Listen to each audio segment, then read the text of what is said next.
සියලු දෙනාම සුවපත් වෙත්වා. අද අපි කතා කරන්න බලාපොරොත්තු වෙන්නේ මේ අපි හැම දෙනාම හොඳට හඳුනන වචනයක් පිළිබඳව. අපි දන්නවා අද සමාජයේ ගොඩාක් අය නිතරම මේ දුකෙන් කනස්සල්ලෙන් තමයි ජීවිතය ගත කරන්නේ. මොන තරාතිරමක වුණත් මොන රටක ජීවත් වුණත් ලොකු පොඩි පොහොසත් දුප්පත් කිසිම වෙනස්කමකින් තොරව අත්විඳින එකම දේ තමයි මේ දුක. හැමෝම දුකෙන් ඉන්නේ. සල්ලි තියෙන මිනිස්සුත් දුකෙන් ඉන්නේ. සල්ලි නැති මිනිස්සුත් දුකෙන් ඉන්නේ. කණ්ඩ තියෙන මිනිහත් දුකෙන් ඉන්නේ. කණ්ඩ නැති මිනිහත් දුකෙන් ඉන්නේ. අපි තේරුම් ගන්න ඕන මේ දුක කියන එක හැමෝටම පොදු දෙයක්. මේ සත්වයා මේ දුකට බැඳි දුකෙන් බැඳි යන්නේ දුක විඳින්න දුකටම ආස කර දුකෙහි නැවතම ඒක දුකෙහිම ඇලෙන්නේ. මේ සත්වයාගේ තියෙනවා අවිද්‍යාව නැමැති මෝඩකම් මෝහයක්. මෙන්න මේ අවිද්‍යාව නිසා තමයි සත්වයා දුකෙන් වෙලෙන්නේ. එතකොට බුදුරජාණන් වහන්සේ මේ අවිද්‍යාව විස්තර කරේ දුක පිළිබඳව නොදැනීම, දුක්ඛ නිරෝධය නොදැනීම, දුක්ඛ නිරෝධගාමී ප්‍රතිපදාව නොදැනීම කියන හතර ක්‍රමයකට තමයි මේ අවිද්‍යාව විස්තර කරේ. එහෙනම් අවිද්‍යාවෙන් ගැලවෙන්න නම්, අවිද්‍යාවෙන් මිදෙන්න නම් මේ දුකට හේතුව, දුක්ඛ නිරෝධය, දුක්ඛ නිරෝධගාමී ප්‍රතිපදාව යන හතර අපි තේරුම් ගන්න ඕන. අද අපි බලාපොරොත්තු වෙනවා මේ දුක කියන්නේ මොකද්ද කියලා කතා කරන්න. අපි හැමෝම දුක අඳුරනවා. අය අමුතුවෙන් කියන්න දෙයක් නෑ. අපිට දුක අපි උපන්දා ඉඳලම දුක් තමයි විඳින්නේ. ඉතින් අමුතුවෙන්ම දුක කියන්නේ මොකද්ද කියලා කියන්න දෙයක් නෑ. අපි හැමෝම දුක තමයි විඳින්නේ. නමුත් මේ දුක එක එක අවස්ථාවල එක එක වයසේදී එක එක කාලවල එක එක විදිහට මිනිසාට ලැබුණත් නමුත් මිනිසාට කිසි අවබෝධයක් නෑ මොකද්ද මේ දුක කියන එක. නමුත් බුදුහාමුදුරුවෝ මේ දුක යන්න කුමක්දයි නියම ආකාරයට විස්තර කරලා ඒවා සටහන් කරලා තිබුණා වුණත් ඒවල තියෙන අර්ථකථනය හරහා නැවතත් නිකන් මේ අමුතු පැත්තකට දුක කියන එක ඇදගෙන ගිහිල්ලා නිකන් ඒ අර්ථකථනත් විකෘති වෙලා තියෙනවා. දැන් උදාහරණයක් හැටියට අපි ගත්තොත් දුක කියන එකට කියනවා දැන් ජාතිපි දුක්ඛා කියවම අපි කියනවා ඉපදීම දුකයි. ඒතකොට ඇත්තටම ඉපදීම දුකක් කියන බුදුහාමුදුරුවම ආපහු කියනවා මේ මනුෂ්‍යත්ව ප්‍රතිලාභයක් ලැබීම තමයි දුර්ලභම අවස්ථාව කියලා. එහෙනම් මේ දෙක පරස්පර විරෝධී. එකිනෙකක් නොගැලපෙන කතා දෙකක්. එක්ක අපිට වැරදිලා තියෙනවා නැත්නම් බුදුහාමුදුරුවන්ට වැරදිලා තියෙනවා. අපි හොඳ ආකාරව දන්නවා බුදු කෙනෙක්ට වරදින්නේ නැහැ. එහෙනම් අපි පිළිගන්න ඕන මෙතන අපිට මේ වචන දෙකෙන් දැන් අපි දන්නවා මනුෂ්‍යත්ව ප්‍රතිලාභයක් ලැබීම පරම දුර්ලභ සිද්ධියක් කියන එක ඒක වරදින්න විදියක් නැහැ. එහෙනම් ඒකේ අනිත් පදේ මේ ජාතිපි දුක්ඛා කියනකොට මේ ඉපදීම දුකයි කියන එක අපිට වැරදිලා තියෙනවා කියලා අපිට පිළිගන්න වෙනවා. දැන් මේ ගැන ගොඩාක් අපි දන්නවා අද සමාජයේ ගොඩාක් කතා වෙනවා. එක ස්වාමින් වහන්සේලා විවිධාකාර වූ ධර්ම දේශනා පවත්වනවා. ඊටමත් වෙනස් ආකාරයේ ධර්ම දේශනා පවත්වනවා. නමුත් අපි දන්නවා දැන් මේ ජාතිපි දුක්ඛ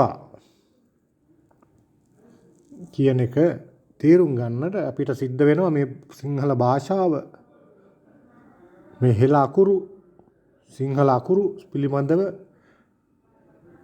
පුළුල් අවබෝධයක් ලබන්න. ඒකට හේතුව තමයි මේ බුදුහාමුදුරුවෝ මේ ධර්මයේ දේශනා කරලා දැන් අපි සමාජයේ බුද්ධ ආගමේ කොහොම කතා වුණත් මේ ත්‍රිපිටකයේ ග්‍රන්ථාරූඪ කරේ මේ සෑහෙන කාලයකට පස්සේ කියලා. නමුත් මට හැඟී යන හැටියට මේවා ත්‍රිපිටකයේ හැටියට නෙමෙයි. ත්‍රිපිටකය කියන්නේ පිටක තුනක් ලෙස එකට එකතු කරලා ගැනීමනේ. නමුත් මේ ධර්මය සටහන් කරලා තිබුණා. මේ ධර්මයේ සටහන් කරලා තිබුණා විවිධාකාර තල්පත්වල පුස්කොළ පොත්වල මේ ධර්මයේ ලෙස සටහන් කරලා තිබුණා. ඒකට උදාහරණයකුත් දෙන්න පුළුවන්. අපි දන්නවා බුදුහාමුදුරුවෝ ඉන්න කාලෙම එක ස්වාමින් වහන්සේ කෙනෙක් කියනවා මේ මම බුදුහාමුදුරුවන්ට කියනවා ඇවිල්ලා මම මේ ධර්මය ගැන අර ඉස්සල්ලා බුදුහාමුදුරු කෙනෙක් ඉද්දි මේ මගේ එයා හොඳ අභිඥා ලැබපු හාමුදුරු කෙනෙක් කියනවලු මේ මම ඉස්සල්ලා ඊට කලින් බුදු කෙනෙක් ඉද්දි මම එයාගේ භාණ්ඩාගාරේ ඊටත් කලින් බුදු කෙනෙක් ඉද්දි මම එයා ත්‍රිපිටක මේ භාණ්ඩාගාරික කියලා එහෙම එක එක ඒවා කියනවා. දැන් මේකේ ත්‍රිපිටකේ ඔක්කොම මම කටපාඩම් ත්‍රිපිටකේ නෙමෙයි මේ ධර්ම ගාථා පද සියල්ල මට කටපාඩම් කියලා කියනවා. ඒතකොට බුදුහාමුදුරුවෝ කියනවා ඊට පස්සේ එහෙම කියලා නැකෙල්ල යද්දි බුදුහාමුදුරුවෝ කියනවා අනේ මෝඩ යනවාද මේ මොකක් කටපාඩම් දැනගත්තත් මොකක් ධර්ම දේශනා කරත් ඇති ඔබ ලබාගත්ත දේ මොකද්ද කියලා අහනවා. ඉතින් මේකෙන් තේරෙනවා මෙතනින් මේ බුදුහාමුදුරුවන්ගේ කාලෙත් මේ ධර්මයේ සටහන් කරලා තිබිලා තියෙනවා. මේ ත්‍රිපිටක ඒ කියන්නේ ධර්මය සටහන් කරපුවා සටහන් පාඩම් කරපුවා ඒ වගේ ඒවාත් මේ හාමුදුරුවෝ විසින් කරලා තියෙනවා. ඒ වගේම තව එකක් තමයි එක දවසක් තවත් හාමුදුරුවෝ දෙනමක් ඇවිල්ලා මේ ධර්මය වෙනත් භාෂාවකට ට්‍රාන්ස්ලේට් කරන්න. නැත්නම් මේ මාගදී භාෂාවෙන් වෙනත් භාෂාවකට ට්‍රාන්ස්ලේට් කරන්න බුදුහාමුදුරුවන්ගෙන් අවසර ගත්තා කියලා කියනවා. ඉතින් මේ ධර්මයේ සටහන් කරලා නැත්තම් එක භාෂාවකින් තව භාෂාවක සටහන් කරන්න විදිහක් නැහැ.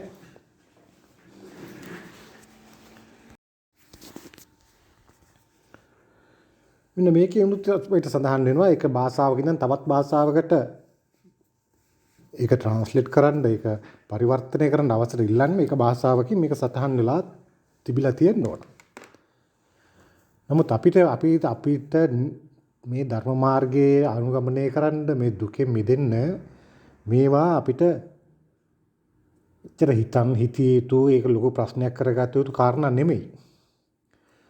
නමුත් මේ ධර්මය මෙයා භාෂාවලින් සටහන් කරලා තිබුණා. ඒ කාලෙම සටහන් කරලා තිබුණා. ඒක නැතුව බුදුහාමුදුරුවන්ගේ පිරිනිවන් පෑමෙන් අවුරුදු 300කට පස්සේ ධර්මයේ සටහන් කරන්න ගිහිල්ලා ධර්මයේ වෙනස් වුණා කියන ධර්මයේ වෙනස් වෙලා යට ගිහිල්ලා ඒකයි අපිට දැන් ධර්මයේ තේරුම් ගන්නට බැරි කියන දෙයට සාධාරණ උත්තරයක් ගොඩනගන්නයි අපි අර දේ තේරුම් ගන්න ඕන. ඒ කියන්නේ මේ ධර්මයේ ඒ කාලෙම බුදුහාමුදුරුවන් ඉන්න කාලෙම මේ ධර්මයේ සටහන් කරලා මේවා මේ ත්‍රිපිටකය ලෙස නෙමෙයි නමුත් ගාථා ලෙස නැත්නම් සූත්‍ර ලෙස ධර්මයේ සටහන් කරලා තිබුණා කියලා අපිට පිළිගන්න වෙනවා. මෙන්න මේ ධර්මයේ සටහන් කිරීමේදී මේ ධර්මයේ ඇයි වෙනත් භාෂාවකට හරවන්න අවසර ලබා නොදුන්නේ කියලා කල්පනා කරනකොට අපට පෙනී යනවා මේ ධර්මය මේ සටහන් කරලා තියෙන මේ අකුරු තුල මේ වචන තුල එන මේ වචන තුල තමයි ධර්මයේ තියෙන්නේ. මේක වෙනත් භාෂාවකට හැරෙව්වොත් එතකොට මේ වචනය තුල තියෙන අර්ථය නැති වෙනවා. උදාහරණයක් ඇතුළේ ජාතිපි කියන එකට අපි දැන් ආරෝගණ තියෙනවා ඉපදීම දුකයි. නමුත් ජාතිපි කියන එකට කොයිතරම් දුරට ඉපදීම කියන වචනය ගැලපෙනවාද කියන එක අපි ජාතිපි දුක්ඛ නම් ජාතිපි දුක්ඛ ලෙසම අරගෙන තන. අපිට මේෙම වරදින්නේ නැහැ. මුත් මේ ඉපදීමට ජාතිපි කියලා ජාතිපිට ඉපදීම කියලා පරිවර්තනය කරලා ඊට පස්සේ ඉපදීම කියන එක තවත් විශ්ලේෂණය කරනවා මව් කුසත් තුල මෙහෙම විතරයක් තුල මෙහෙම කියලා තවත් විස්තර කරනවා. ඒතකොට අපිට තියෙන මේ වගේ තව විස්තර කර යනකොට අර මුල් පදයේ තියෙන අරුත නැති වෙලා වෙනත් විකාර වූ අදහස් අපිට ඇවිල්ලා තියෙනවා. අපි පසුවට විපරංගල බලමු මේ ජාතිපි කියන එකේ තේරුමයි ඉපදීමට ඒ කාලය තුල මේ මාගදී භාෂාවෙන් මේ ඉපදීමට කියපු වචනයයි. මොකද ඉපදීමට වෙනත් වචනයක් තිබුණා. එතකොට මේ භාෂාව මේ ධර්මයේ වෙනත් භාෂාවකට හරවන්න එපා. පරිවර්තනය කරන්න එපා කියලා කිව්වේ කොයිතරම් කාලයක් ගියත් මේ ධර්මයේ හැටියටම ආරක්ෂා වෙලා තියෙනවා. ඒක ආරක්ෂා වෙලා තියෙන්නේ මේ අකුරු තුල. ඒකින්ද මේ අකුරු වල තේරුම ලියා ගන්න පුළුවන් වුණා නම් මේ අකුරු වල තේරුම ලියා ගන්න දාට ඕනම කෙනෙක්ට මේ ධර්මයේ තේරුම් ගන්න පුළුවන්. නමුත් මේක වෙනත් භාෂාවකට පරිවර්තනය කිරීමෙන් එතකොට මේ වෙන අදහස් වෙන අයගේ අදහස් ඒවට එකතු වෙලා ඊට පස්සේ විකෘති වෙනවා හින්දා තමයි මේක වෙනත් භාෂාවකට හරවන්න එපා කිව්වේ. නමුත් දැන් අපි දන්නවා ඉතින් දැනටත් වෙන අය වෙන දේවල් ලියවිමින් දැනටත් කරන්නේ එපා කියපු දේම තමයි. නමුත් අපි ඒකට පටිච්ච වෙන්න ඕනේ නැහැ. අපි උත්සාහ කරමු මේ මුල් කාලේ මේ ධර්මය සටහන් වෙච්ච මුල් කාලේ මේ අකුරු වලින් මොකද්ද සමාජයට කොහොමද අකුරු හැදුනේ මොකද්ද අකුරු වලින් ගම්ම වෙන්නේ මොකද්ද කියලා තේරුම් ගන්න. අපි දන්නවා මේ භාෂාවේ අපි දන්නවා ව්‍යාකරණ ව්‍යංජන කියලා තියෙනවා. උදාහරණයක් ගත්තම දැන් අපි ජාතිපි දුක්ඛ සමහර තැනක කියනවා දුක්ඛං ඊට පස්සේ දුක්ඛෝ ඉතින් අපි සිංහල භාෂාවෙන් මේ ඕන එකකට කියනවා දුක්ඛයි. එතකොට මොකටද එහෙනම් දුක්ඛං දුක්ඛෝ දුක්ඛා කිය මේ භාවිතා කරේ මොකටද? මේ නිකන් මේ වචන තියෙනවා අකුරු තියෙනවට හැඩ කරලා ලස්සනට එහෙමද? නෑ මේක එහෙම දෙයක් නෙමෙයි. මේ භාෂාව මේ ලෝකයේ මුල්ම භාෂාව අතරින් එකක්. එතකොට මේ අකුරු වලට අපි දන්නවා මේවට කියන්නේ අක්කර. අකුරු නෙමෙයි මේ සිංහල අකුරුට කියන්නේ අක්කර. අපි දන්නවා සිංහල භාෂාව විතරක් නෙමෙයි අපි දන්නවා දැන් චීනේ ජපානයේ බලපුවාම තියෙනවා ඒ අකුරු මිනිස්සුන්ගේ භාෂාව කතා කරන එකක් තියෙන විතර වෙනම තියෙනවා kanji කියලා. ඒක අපිට පුළුවන් එක පත්තරයක් ලියන්න පුළුවන් එක පිටුවකින් kanji වලින් ඒක කියවන්න එක ලියුමක් ලියන්න පුළුවන් අකුරු 4යි. බලද්දී ලියුමක් තියෙනවා. ඒ වගේ ගොඩක් තේරුමක් තියෙන එකක් කෙටි කරලා එක අකුරකට ගොනු කිරීම තමයි kanji වලින්. ඒ ගොඩක් රටවල තියෙන අරාබි භාෂාවේ තියෙනවා හේබ්‍රු භාෂාවේ. එතකොට දැන් ඔය ඉතාලි භාෂාව වගේ භාෂාවල අන්තිම අකුරෙන්. අන්තිම අකුර අයිනම් ඕනම් ඒ වගේ ඒනම් ඒ වගේ වලින්ම සඳහන් කරන්න පුළුවන් මේ මුළු වාක්‍යයක තේරුම තනි අකුරෙන් විස්තර කරන්න පුළුවන්. ඒ වගේ මෙන්න මේ සිංහල භාෂාවෙත් මේ එක අකුරක තියෙනවා මේ ලොකු තේරුමක් වචනයක්.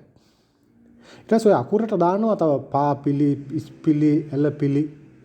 ඒවා මේ මිනිස්සුන් හිතේ හැටියට මේ ඉදුවේ නැහැ මිනිස්සු. නිකන් මෙයා මේ දැන් අපි මේ පයන්න තියලා මේක අපි පා කරමු. එතකොට මේ දැන් මේක පූ කරමු. මේ කයන්නට උඩින් කී කරමු.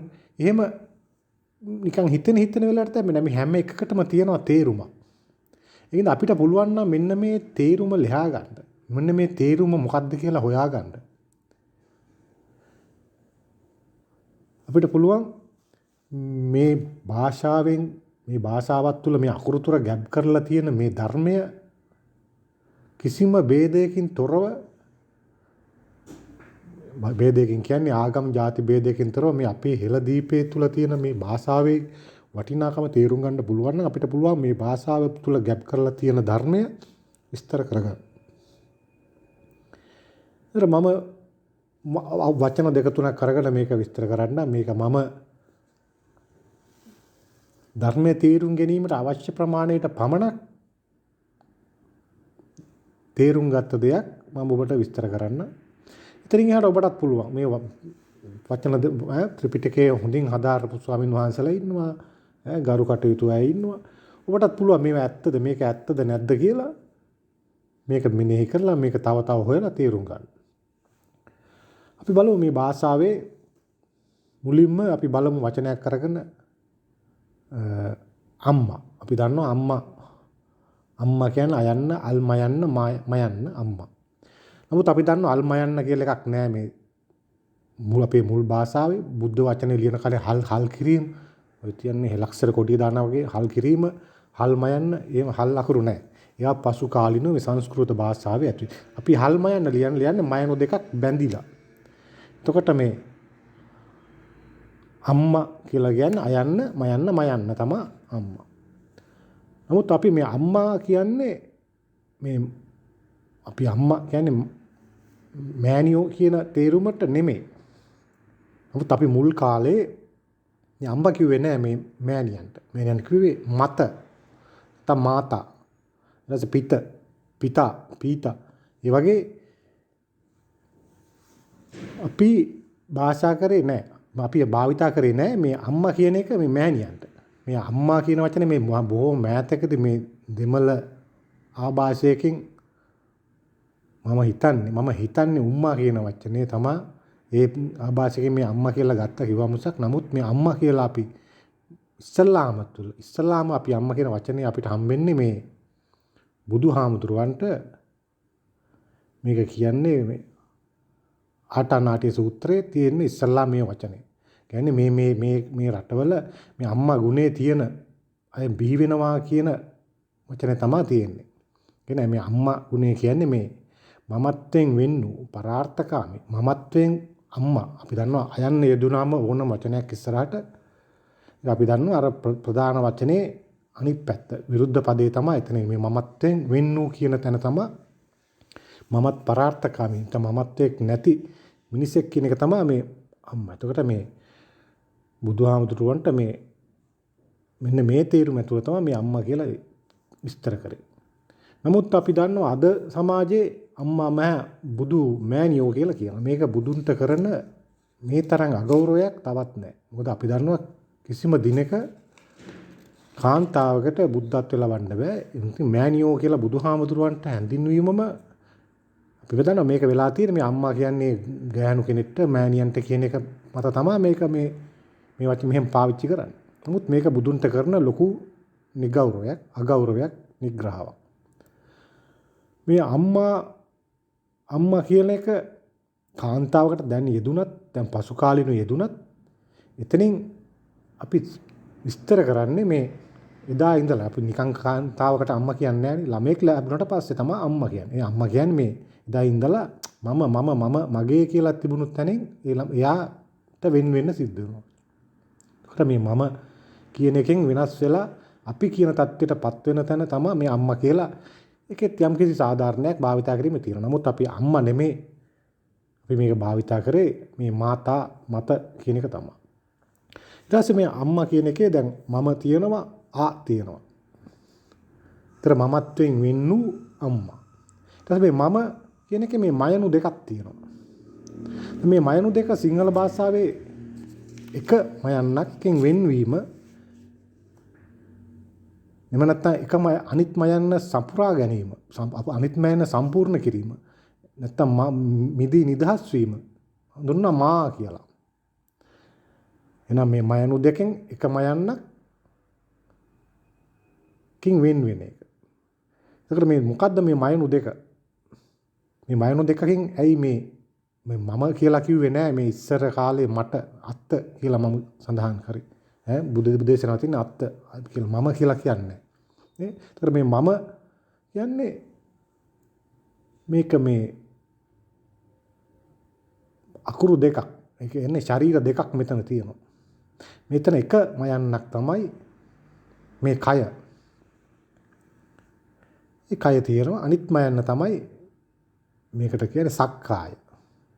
අපි දන්නවා සක්ක ගහනවා. සක්ක කියලා දැන්ටත් තියෙනවා. සක්ක කියලා කියන්නේ ප්‍රධාන කණුවෙන් ආරක්ෂාවට ගහන පැත්තකින් හල්ලේ හෝ යටින් හරි පැත්තකින් හරි ඒකට හේතු කරන මේ මොකද ඒක අපි සක්ක කියලා කියන්නේ. මේ සක්කාය කියන්නේත් එනවා. මේ මම මේකේ මේ ශරීරය පවත්වගෙන යන්න අපි මේ ඇසින් කනින් නාසයෙන් දිවෙන් කයෙන් මනසින් මේ අල්ලගන්න දේවල් තමයි මේ සක්ක. මේ සක්කාය තමයි එකම යන්නේ. අනිත් මයන්න තමයි මම. ඒතර මේ සක්කායෙන් වෙන්වෙනම අපි එතකොට කියනවා මේ මා කියලා. ඒතර තනිම යන එක අර සක්කායෙන් වෙන් වුණා කියන එකට අපි කියනවා මා කියලා. අන්න ඒ වගේ ඕන අකුරක මම කියන්නේ මොකක්ද ඒකට කියන්නේ මේ ඇලපිල්ලද මා මම මා. දැන් අපි බලමු තව වචනයක් අරගෙන ඡයන්න. අපි දන්නවා ඡයන්නෙන් එක වචනයක් විස්තර කරනවා. නැත්නම් පියන්න පයන්න ගත්තොත් එක වචනයක් විස්තර කරනවා. අපි ඡයන්න ගමු. අපි ඡයන්නෙන් අපි විස්තර කරන්නේ අපේ ආගමේ ඡයන්න කියන අක්කරේ ලියපුවාම තේරුම තමයි ඡන්දය. එතකොට මේකේ උඩින් කැලලක් දානවා. චි කියලා. ඒකේ නිකන් හිතෙන වෙලාවට යටින් දානවා චු කියලා. ඒ හිතෙන වෙලාවට පැත්තෙන් උඩින් යටින් දාන්නේ හැම කැලලකටම ලොකු තේරුමක් තියෙනවා.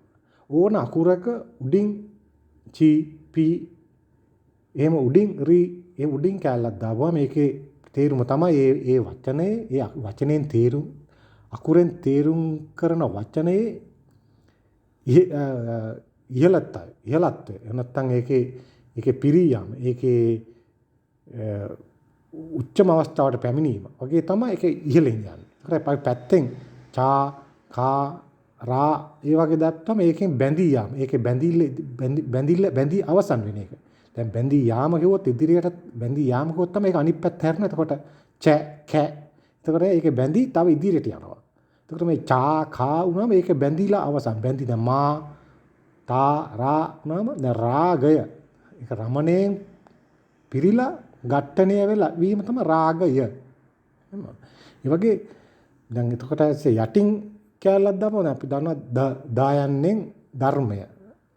දයන්න කියන අක්කරේ වචනේ ධර්මය හැටියට ගත්තොත් ඊට දයන්න යටට දාපුවම දු. අපි කතා කරේ ඡයන්නෙමනේ අපි ඡයන්නෙම ගමු. ඒතකොට යරට ආවම චු වෙනවා. චු කියන්නේ මේ ඡන්දයේ අවසාන දැන් චුතිසිත. කියන්නේ ඡන්දයේ අවසාන අවස්ථාවේ සිතේ ඇතිවන தත්ත්වය. චු කියන්නේ අවසානයේ. ඒතකොට ධර්මේන දයන්නෙන් ධර්මේන ඒකේ දු කියන්නේ දුර්වල දුගඳ දූවිලි වගේ දු දාපු හැටියම මේකේ ඉන්නේ මේකේ මේ ආපසු යන්නේ ඒක මේ වචනේ ආපසු යෑම තමයි මේකෙන් විස්තර කරන්නේ. ඉතින් මේ වගේ එකින් එක වචනෙට ලොකු තේරුමක් හැම ඉරි කෑල්ලකට හැම බිඳුවකටම හැම තිතකටම ලොකු තේරුමක් තියෙනවා. විශේෂයෙන් අපි තේරුම් ගන්න තිත් තිබුණේ අපේ භාෂාවේ තිත් තිබුණේ අපි ඕනම වචනය වාක්‍යයක් එක දිගට ලියාගෙන යනවා. ඒ එක දිගට වාක්‍ය ලියාගෙන යන්නේ මාගදී භාෂාවේ මෙන්න මේ හේතුකින් තමයි එක දිගට අපි මේ භාෂාව ලියාගෙන යන්නේ. උදාහරණයක් හැටියට අපි පුස්කොළ පොතක හරි මොනම දෙයක අරගෙන මේවා බලද්දී අපි නැත්තම් අපිට හිතෙන්න පුළුවන් මේ අය හරි මෝඩ මිනිස්සුන් නෙමෙයි වචන කඩලා ලිව්වනම් අපිට පුළුවන් මේක තේරුම් ගන්න. ඇයි මෙහෙම වචන කඩන්න නැතුව එක දිගට ලිව්වේ? ඒ වචන කඩන්න නැතුව එක දිගට ලිව්වේ එකම හේතුව මේක තමයි. මේ අක්කර තියෙන්නේ. ඒකෝර මේ වචනෙන් අකුරේ තියෙන තේරුම මේක ලියා ගැනීමෙන් අපිට පුළුවන් මේ ධර්මයේ මතු කරගන්න. උදාහරණයකට මේ කෙටි සටහන් තමයි ගහලා තියෙන්නේ. උදාහරණයක් ඇටියට. ඒකෝර ඒකයි මේක අලුත් භාෂාවක් මාගදී භාෂාවක අලුත් භාෂාවක හඳුන්වන්න සිද්ධුනේ ඒකයි. මාගදී භාෂාව කියලා අලුත් භාෂාවක මේක හඳුන්වන්නේ. මේ කියන්නේ අර ප්‍රධාන භාෂාවට අමතරව මේ කෙටි සටහන ආකාරයෙන් තමයි කියන්නේ. දැන් අපි ඕනම වචනයක් වාක්‍යයක දිගටම ගිහිල්ලා දැන් අපි මේක අවසානයකට යනකොට ඒක එතනින් ඉවරයි කියලා කියන්න ත අකුර දානවා. ත කියන්නේ ඒක අවසానයි. ත අකුරෙන් ඒක වචන ඒ කියන්නේ ඒක වචන පේලියක අවසන්. ඒකට ඔක්කොම අවසන් නැහැ. එතන ඒ කියපු වචනේ නැත්තම් ඒ කියපු පේලිය අවසන්. ඊට පස්සේ ත එකේ ති එක බහුව වචනේ වෙනවා. එතකොට ඒකේ ඒ කියන්නේ අවසානටම ඉවරටම ඉවරයි. එතකොට මේ ති කියන එක තමයි පස්සිව් කාලේ අපි තිත කියලා තිත තියලාම අවසන් කරනවා. තිත. නමුත් තිත උනාට අපි දැන් ಜಾතිපි කිව්වම ಜಾති වෙන එකේ ಜಾති කිව්වම ඒක ති අකුරක් තියෙනවා. මේ ජා අකුරේ තේරුමක් තියෙනවා, ති අකුරේ තේරුමක් තියෙනවා, පි අකුරේ තේරුමක් තියෙනවා. එහෙනම් මෙන්න මේ අකුරු තුල තියෙන තේරුම ලැහා ගැනීමෙන් මොකද්ද මේ කියන්නේ? මොකද්ද මේ අපිට හොයාගන්න අමාරු ඇයි මේ යට ගිහිල්ලා තියෙන කියන එක මේ ලැහා ගන්න පුළුවන් වෙනවා. හොඳයි අපි බලමු ප්‍රධානම අපේ තියෙන ගැටලුව මේ ජාතිපි දුක්ඛා කියන එකේ තේරුම මොකක්ද කියලා. අපි දන්නවා මේ දුක කියන්නේ අපිට අයිති වෙන ඵලයක්. මේ දුක කියන එක බුදුහාමුදුරුවෝ විස්තර කරේ මේ දුක දැන් අපි දන්නවා මිනිසුන් හැටියට අපිට එකපාරට හිතෙනවා ඕන දෙයක්කින් එකපාරට දුකක් ඇති වුනහම අපි දන්නවා මේ දුක ඉස්සල්ලාම අපි අපේ අනිකට බාර දෙනවා. ඕන මිනිහෙක් දුක හැතුන හැටියෙම අපි අනිකට බාර දෙනවා දුක මේ එක්ක මගේ බිරිඳ හින්දා මගේ ස්වාමියා හින්දා මගේ දරුවෙක් හින්දා සමාජයේ අල්ලපු අනිත් මිනිස්සයා හින්දා මේ කවුරු හින්දා තමයි මට දුක ඇති වුනේ. මට ප්‍රශ්නයක් ඇති වුණා. මට ප්‍රශ්න ඇති වුනේ මේ මිනිස්සයා හින්දා. එහෙනම් මේ මිනිස්සයා හින්දා තමයි මට දුක ඇති වුනේ. ඒතකොට මේක මම කියන්නේ මේ සමාජයේ හැමෝටම තේරෙන එක මම කියන්නේ මේක වැරදි මේක නෙමෙයි මෙහෙම නෙමෙයි කියලා. බුදුහාමුදුරුවෝ එහෙම කිව්වෙත් නැහැ. නමුත් මේ දුක ඇත්තක් වෙන්න ඒක ඇත්ත. අපි ඇත්ත කියලා කියමුකෝ. ඒක ඇත්ත. ඔහුින්ද අපිට දුක ඇති වුණා. නමුත් මේ දුක නැති කරන්න ක්‍රමයක් නැහැ. මෙහෙම උපදින දුක නැති කරන්න ක්‍රමයක් නැහැ. මේ දුකේ බැඳි යනවා මිසක් මේ දුක නැවත නැවතත් ඇති වෙනවා මිසක් මේ දුක නැති කරන්න ක්‍රමයක් නැහැ. එකම දේ කරන්න පුළුවන් අපිට පුළුවන් මේක සමතයකටපත් කරගන්න. හිතට පාලනය කරලා සමතයකට කරලා නැත්තම් කාලයක් යද්දි සමතයකටපත් වෙනවා. ඉන්න මේ සමතයකටපත් වීමකින් තොරව මේ සමතයෙන් එහාට ගිය මේ දුකෙන් මිදීමක් තමයි බුදුහාමුදුරුවෝ හොයාගත්තේ. ඊට පස්සේ ඉස්සලා දැන් අපි තුන් උදාහරණයක් කරගෙන මොකක් හරි හේතුවක් ඉඳලා කවුරු හරි අපි හිතමු කවුරු හරි ගෙදර කෙනෙක් අල්ලපු ගෙදර කෙනෙක් මොකක් හරි වාහනයක් ගහලා තියෙනවා ඉස්සරහා අපේ පාරේ.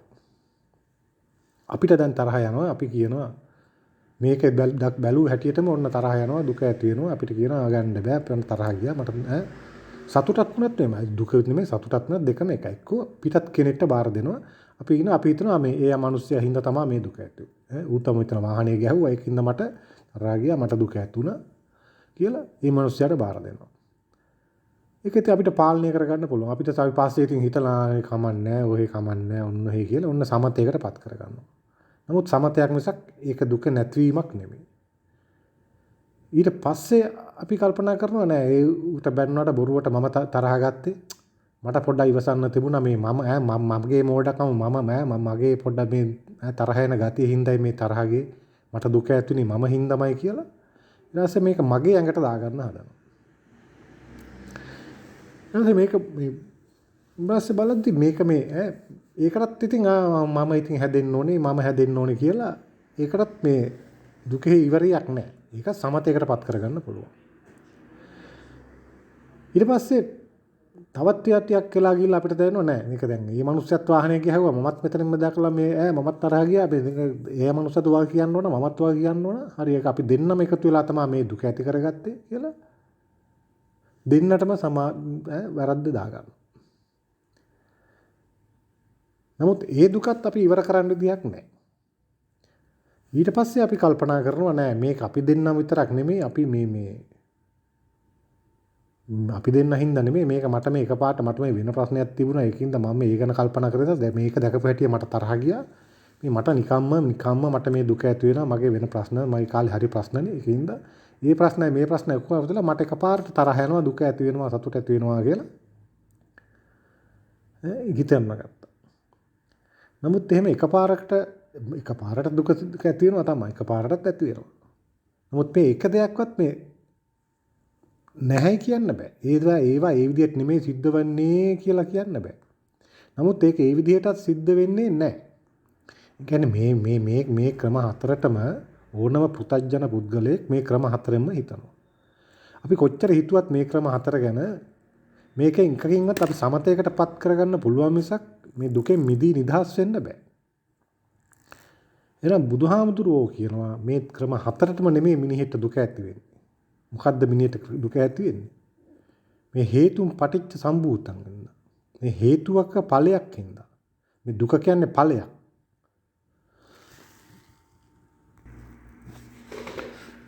එහෙනම් මේ දුක කියන්නේ හේතුවක ඵලයක්.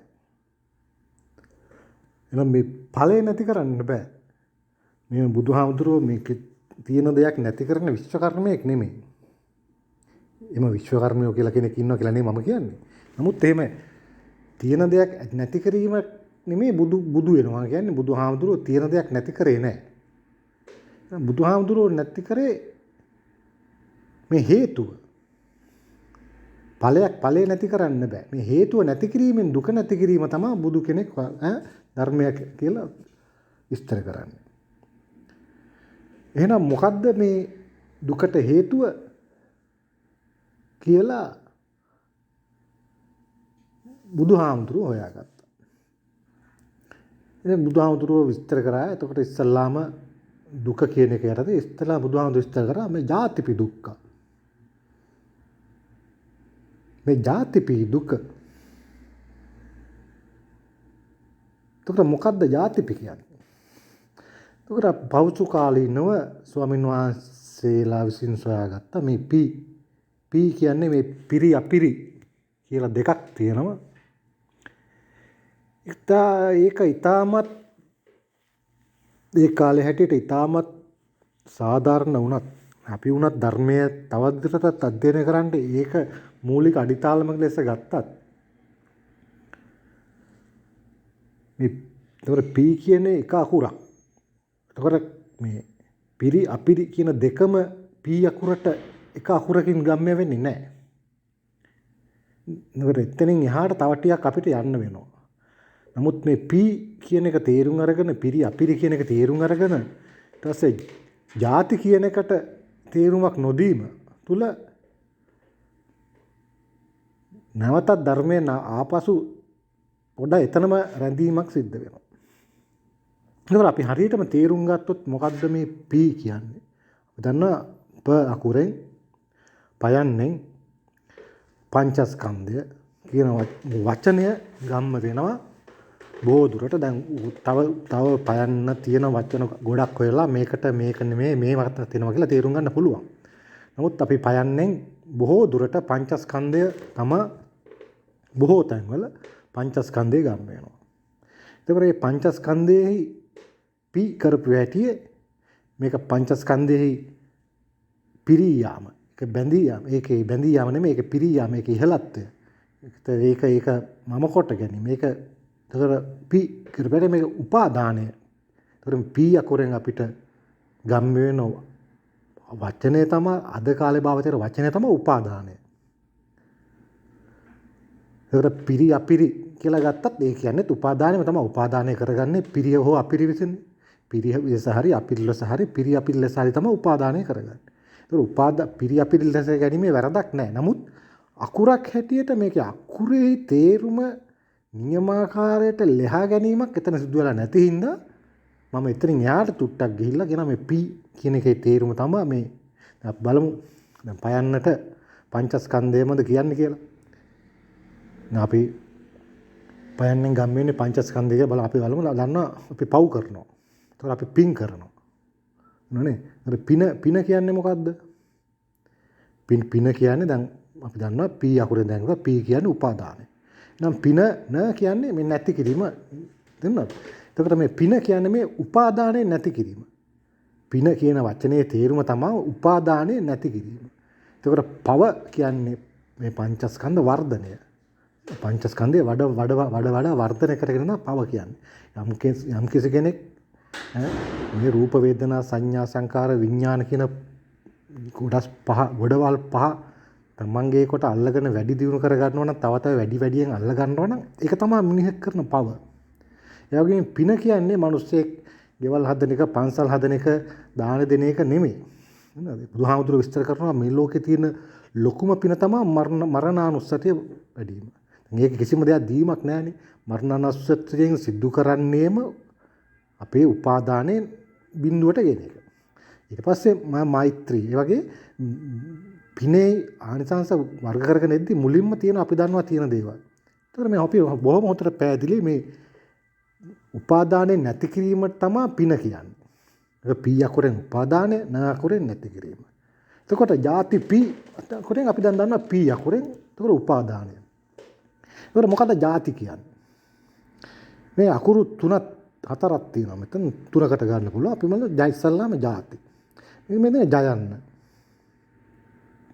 මේ ජයන්න අපි දන්නවා ජජක්ක සූත්‍රය ජචක්ක කියලාත් කියනවා. මේ ජා කියන්නේ ගන්න පුළුවන් අපිට ජනිත වීම කියලාත් ගන්න පුළුවන්. නමුත් මේ ජ කියන්නේ මේ 6 කියන එක තමයි. 6 ජනිත වෙනව තමයි. ජනිත වීමක් තමයි මේ නමුත් මේ 6 කියන ජ කියන්නේ 6ට තමයි ජචක්ක සූත්‍රය කියන්නේ 6 වරක් 6 36ක් ක්‍රම 36කට ජනිත වීමක් ගැන තමයි ජචක්ක සූත්‍රයේ තියෙන්නේ. මෙන්න මේ ජ කියන එක මේ ජයන්නට සමාන. මේ ජචක්ක සූත්‍රයේ තියෙන ජයන්නට මේ ජ සමානයි. එතකොට මේක ජා වෙලා තියෙන්නේ මොකද? මේක ජා වෙලා තියෙන්නේ මේ 6න් 6 ඉපදිලා 6 වරක් 6 36 ඉපදිලා ඉවරයි. එතකොට මේක ති වෙලා තියෙන්නේ මේ ති මේ බහුවචනේ මේ 6 වය 6ක් 36ම ඉපදීම තමයි ಜಾති. ಜಾති පි. එතන මේ කියන්නේ ඇසෙන් කනෙන් නාසයෙන් දිවෙන් කයෙන් මනසෙන් උපාදානය කරගන්න දේ තමයි දුක. එතකොට මොකටද අපිට දුක ඇති වෙන්නේ? අපිට දුක ඇති වෙනවා ඉඳගෙන ඉද්දි, හිටගෙන ඉද්දි, පයින් යද්දි, ඇඳේ ඇලවෙලා ඉද්දි අපිට මේ ජීවිතේ හැම වෙලාවෙම දුක ඇති වෙනවා. එනතු අපිට කාටවත් කියන්න බෑ අපි ඉපදනකොට අපිට දුක ඇති උනේ, අපි මැරෙනකොට අපිට දුකයි, අපි වයසට යනකොට අපිට දුකයි, අපි ලෙඩ රෝග හැදෙද්දී අපිට දුකයි කියලා. සියලුම මිනිස්සෙට සියලු මොහොතක මේ දුක ඇති වෙනවා. මේ දුක ඇති වෙන්නේ වෙන ක්‍රමයේ කිසිම හේතුවක් නිසා නෙමෙයි. මේ දුක ඇතිවීමට එකම හේතුව තමයි මේ ඇසෙන් කනෙන් නාසයෙන් දිවෙන් කයෙන් මනසෙන් උපදින දේවල් උපාදානය කර ගැනීම. මේ උපදින දේවල් දුක නෙමෙයි. ඇසෙන් කනෙන් නාසයෙන් දිවෙන් කයෙන් මනසෙන් යම් කිසි දෙයක් උපදින්න නැතුව මිනිස්සෙට ජීවත් වෙන්න බෑ. ඒක උපයා ගන්න නැතුව ජීවත් වෙන්න බෑ. මිනිසෙක් ජීවත් වෙනවා කියන්නේ මේ හයෙන් උපයා ගන්නවා තමයි. නමුත් මේ පංචස්කන්ධ උපාදානෙ තමයි පී අකුරෙන්. දැන් ಜಾති වුණ හැටි ಜಾතියක් නැතුව මිනිහෙට ජීවත් වෙන්න බෑ. ಜಾතිය දුකක් නෙමෙයි. මේ ಜಾති පී වුණොත් තමයි දුක. එහෙනම් මෙන්න මේ දැන් අපි දන්නවා දැන් අභිධර්මයේ මේක අභිධර්මයෙන් මගින් ධර්මයේ හොයන අයට මේක චිත්ත වීතියක් කරගෙන විස්තර කරද්දී මේක නොතේ තේරුම් ගන්න බැරි ගියක් තැනක් තියෙනවා නම් උන්ට ඒක තේරෙනවා. අභිධර්ම මගින් තේරෙනවා. නමුත් මේ ජාතිපි දුක්ඛා කියන්නේත් ඒකමද කියලා තේරුම් ගන්න බැරි වෙලා තියෙනවා. මේ ජාතිපි කියන්නේ ඉපදීම කියලා ගන්න හින්දා මේ චිත්ත වීතියක් තුලින් විස්තර කරන්නේත් මේ ජාතිපි දුක්ඛාමද කියලා තේරුම් ගන්න බැරි කමක් ඒගොල්ලන්ට තියෙනවා. එතකොට දැන් මම හිතනවා ඒගොල්ලන්ටත් ඉස්සල්ලාට වඩා හොඳට තේරුම් ගන්න පුළුවන් වෙයි මේ අනික් කඩත් වඩා හොඳට අභිධර්මය අධ්‍යයනය කරන අයට දැන් මේ ජාතිපි කියන එකේ තේරුම වටහා ගත්තොත් උන්ට ඉතා ඉක්මනින් මේ දුක ඇති වෙන්නේ කොහොමද? දුක ඇති වෙන්නේ කොහොමද කියලා තාම දුක්ඛ නිරෝධය නිරෝධගාමී ප්‍රතිපදාවක් නැහැ. එතකොට මේ දුක ඇති වෙන ක්‍රමයක ඇති වෙන්නේ ක්‍රමයකුත් නෙමෙයි මේ දුක කියන්නේ මොකද්ද කියලා තේරුම් ගන්න පුළුවන්. එහෙනම් මොකද්ද මේ දුක කියන්නේ? මේ දුක කියන්නේ ඵලයක්. අපිට දුකේ ඵලය නැති කරන්න බෑ. මේ දුක කියන්නේ හේතුවක ඵලයක්. එහෙනම් බුදු කෙනෙක් හොයාගන්නේ මේ හේතුඵල දහමක්. මේ හේතුව නැති කිරීමෙන් ඵලය නැසීම. එහෙම නැතුව හේතුව නැති කරන්න නැතුව අපිට බෑ මේ ඵලය නැති කරන්න. එහෙනම් මොකද්ද හේතුව? මේ පංචස්කන්ධේ ඉපදීමද? පංචස්කන්ධේ මම කොට ගැනීම නෙමෙයි මම කොට ගැනීම දුක. එහෙම නැත්නම් පංචස්කන්ධයේ දුක. පංචස්කන්ධේ තියෙන හැම තැනම පංචස්කන්ධේ තියෙනවා. නමුත් මේ පංචස්කන්ධේ මම මගේ ආත්මය කොට අල්ල ගැනීම උපාදානය කර ගැනීමයි දුක.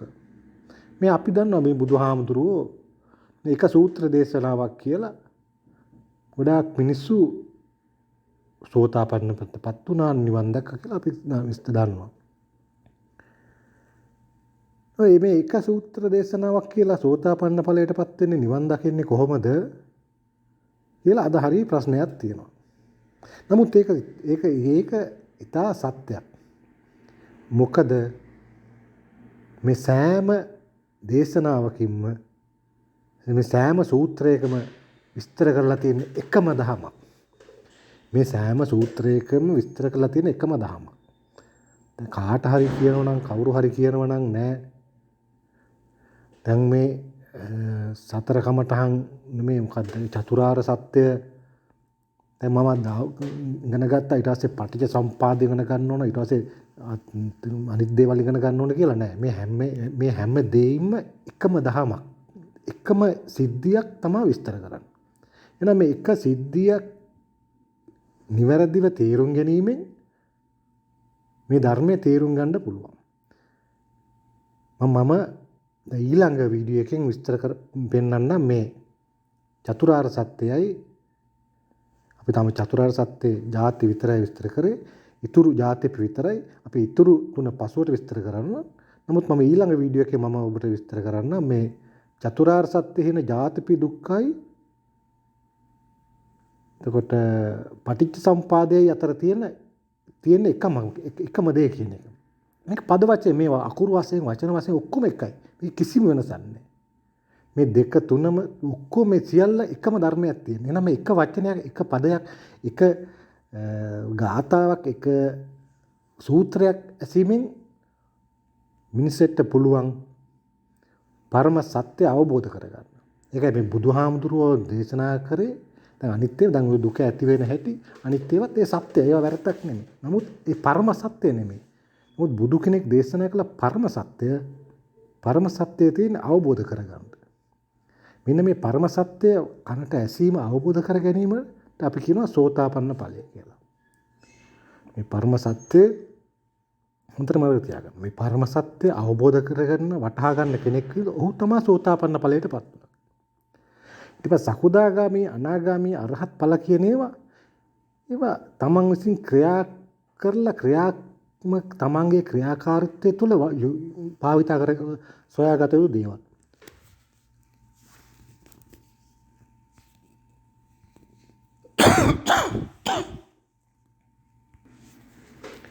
එතකොට මම ආයෙත් කියනවා මේ පරම සත්‍ය අවබෝධ කර ගැනීම පරම සත්‍ය තේරුම් ගැනීම තමයි සෝතාපන්න ඵලය. බුදු කෙනෙක් හැමතිස්සෙම ධර්මයේ දේශනා කරේ මේ පරම සත්‍ය අවබෝධ කරලා දෙන්න විතරයි.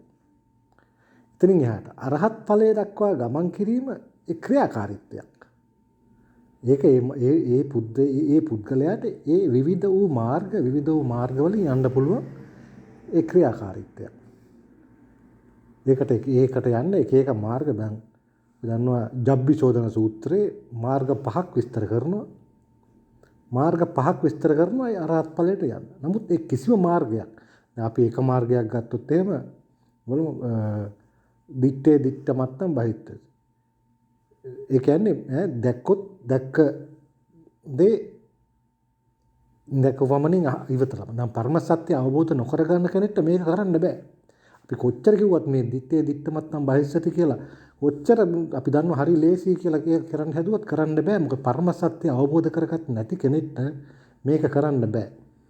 එහෙනම් සෝතාපන්න ඵලයටපත් නොවු කෙනෙක්ට කොච්චර සතර කමඨහන් වැඩුවත් කොච්චර අනිත් දේවල් කරත් මේ ඉදිරි ගමන යන්න බෑ.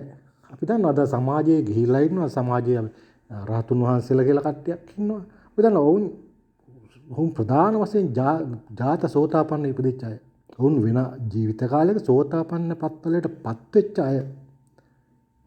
ඉතින් ඔවුන්ට මේ ධර්මයේ කනවැටියෙන් ධර්මය අවබෝධ කරගත්ත වුණාට සෝතාපන්න ඵලයට පත් නොවූ කෙනෙක්ට මේ සතර ඒකයි මේ කොච්චර හොඳ ධර්මයක් අද තිබුණත් මතුවලා තිබුණත් ඔවුන්ට මේ ධර්මය අවබෝධ කරගන්න බැරි මෙන්න මේ සෝතාපන්න ඵලයට පත් වීමට නොහැකි වී තිබෙන නිසා.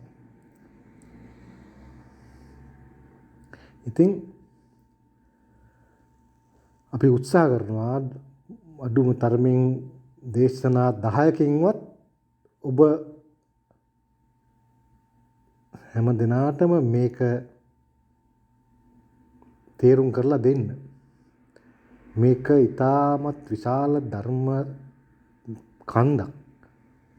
මේක යම්කිසි ප්‍රමාණයක් තේරුම් ගත්තට පස්සේ අපිට හරි ලොකු ප්‍රශ්නයක් එනවා මේක කොහොමද විස්තර කරන්න කියලා. බුදුහාමුදුරුවන්ගේ ප්‍රඥාවේ ප්‍රමාණය මෙච්චරයි කියලා තේරෙන්නේ එන්නේ මේ වෙලාවට තමයි.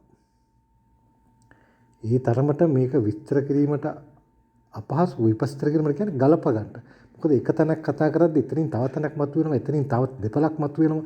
එහෙම අන්තිමට විස්තර කිරීමට බැරි තරම් නූල් බෝලයක් වගේ පැටලෙන තරමටපත් වෙනවා. මේක ඒ තරම් විශාල ධර්මස්කන්ධයක් මේකේ තියෙනවා. මේක ධර්මයට අවශ්‍ය දේ තියෙනවා, අනවශ්‍ය දේ තියෙනවා. ඒකෙන් ලෙහෙලා අරගෙන මේක විස්තර කිරීමට දැන් අපි දේශනා කරනකොට මේක ආහන පොත්ගලයාගේ දැනුම තේරුම අනුව මේ මනුස්සයාට මේක මෙච්චර මේ වෙනකන් තේරිලා තියෙනවා කියලා අපිට සැකයක් තියෙනවා. අන්න ඒක නින්ද අපෙන් කවුරු හරි ඇවිල්ලා ඇහුවනම් මේක කොහොමද කියලා අපිට ඔහුට විස්තර කරන්න පුළුවන්. නමුත් අපි මේ වගේ වැඩක් කරද්දී මේක අපිට ටිකක් බැරෑරුම් කාර්යයක්. මම කියන දේ ඔබ වලට තේරුම් ගන්න පුළුවන් කමක් තියෙනවද දන්නේ නැහැ. නමුත් අපි උත්සාහ කරනවා ඉදිරියට හිමින්